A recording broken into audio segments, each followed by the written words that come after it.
Telugu PMC ప్రేక్షకులకు స్వాగతం. Hi friends, మీరు గనక ఇప్పుడే మా ఛానల్కు వచ్చినట్లయితే మా ఛానల్ని సబ్స్క్రైబ్ చేసుకోండి. సబ్స్క్రైబ్ చేయడంతో పాటు పక్కనే ఉన్న బెల్ ఐకాన్ని క్లిక్ చేయండి. మా టీవీలో ప్రసారమవుతున్న సీరియల్ కృష్ణ ముకుంద మురారి. ఈ సీరియల్లో మురారి క్యారెక్టర్లో నటించిన గగన్ తన అద్భుతమైన నటనతో బాగా ఆకట్టుకున్నాడు. కన్నడ సీరియల్లో బిజీగా ఉన్న గగన్ ఈ సీరియల్ నుంచి తప్పుకున్నారు. గగన్ ప్లేస్లో మధుసూదన్ నటిస్తున్నారు.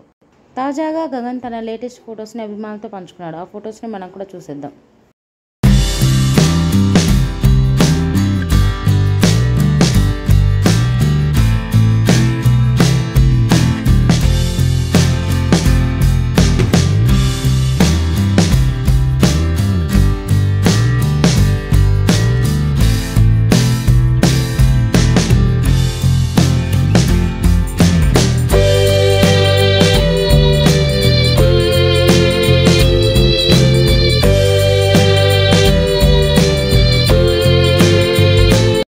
ఈ వీడియో మీకు నచ్చినట్లయితే లైక్ చేసి మరిన్ని టాలీవుడ్ లేటెస్ట్ అప్డేట్స్ మిస్ అవ్వకుండా చూడాలంటే తెలుగు పిఎంసి ఛానల్ను సబ్స్క్రైబ్ చేసుకొని పక్కనే ఉన్న బెల్ ఐకాన్ని క్లిక్ చేయండి.